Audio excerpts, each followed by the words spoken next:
ഞാൻ വർക്ക് ചെയ്യുന്ന island just ഒന്ന് ചുറ്റിക്കാണാൻ വേണ്ടി ഇറങ്ങിയത് കേട്ടോ. ഇവിടെയൊക്കെ മഴ പെയ്യുമ്പോൾ വെള്ളം കയറുന്ന സ്ഥലം തോന്നുന്നുണ്ട്. ഇവിടെയൊക്കെ കല്ലിട്ടിട്ടുണ്ട്, നിറയെ തെങ്ങുകളുണ്ട് ഇവിടെ. തെങ്ങ് നല്ലോണം ഉണ്ടല്ലോ അല്ലേ? ഓക്കെ, എന്തോരം തെങ്ങാല്ലേ, നമ്മുടെ നാട്ടിൽ പോലും ഇല്ല ഇത്രയും. ഇവിടെ നിന്ന് പിന്നെ കടലിൽ കാണാം. ബീച്ചിന്റെ ആ ഒരു ബ്യൂട്ടി ഇവിടെ ഇല്ല അല്ലേ? ഇവിടെ സാധാ കടലാണ് അല്ലേ?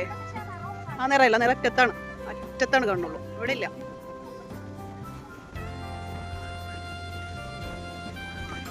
ഇതാണ് നമ്മുടെ സ്കൂള്, നമ്മുടെ സ്കൂളിന്റെ ബാക്ക് സൈഡ്.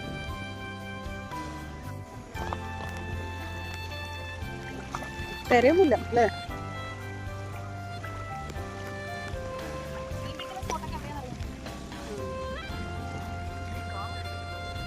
അത് വേറെ ഐലൻഡാന്ന് തോന്നുന്നത്. നമ്മളായിട്ട് കണക്ഷൻ ഇല്ലല്ലോ അല്ലേ? അല്ല, നമ്മളായിട്ട് കണക്ഷൻ ഇല്ലല്ലോ. Speed boat.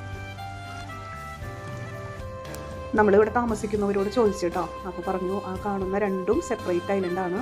നമുക്ക് വെള്ളം കുറവുള്ള സമയത്ത് നമുക്ക് അങ്ങോട്ടേക്ക് നടന്നു പോകാമെന്ന്. ഇപ്പോൾ കുറച്ച് വെള്ളമുണ്ട്, ഇപ്പം നമുക്ക് നടക്കാൻ പറ്റില്ല. പക്ഷേ മിക്കവാറും സമയങ്ങളിലൊക്കെ വെള്ളം കുറവായിരിക്കും, അപ്പോൾ നമുക്ക് അങ്ങോട്ടേക്ക് നടന്നു പോകാം എന്നാണ് അവർ പറഞ്ഞത്. പക്ഷേ അവിടെയൊന്നും മനുഷ്യവാസം ഇല്ല കേട്ടോ. ചൂണ്ടടങ്ങ് പിടിച്ചു നോക്കായിരുന്നു അല്ലേ?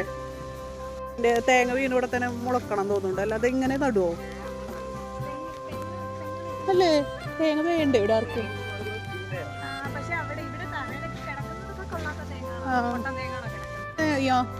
തെങ്ങ് നിൽക്കണത് ഏതാണ്ട് വേറെ ഏതാണ്ട് തോട്ടം പോലെ അല്ലേ? അത്രയും ഇടതൂർന്നാണ്. ഇതൊക്കെ എവിടെ കിടന്നാലും മുളക്കണം തോന്നുന്നുണ്ട് കണ്ടിട്ട്. നേരെ നടന്നു കഴിഞ്ഞാൽ നമ്മൾ താമസിക്കുന്ന റൂമെത്തും. നമ്മുടെ കൂടെ വർക്ക് ചെയ്യുന്ന ടീച്ചറാണ്, ജ്യോതി ടീച്ചർ.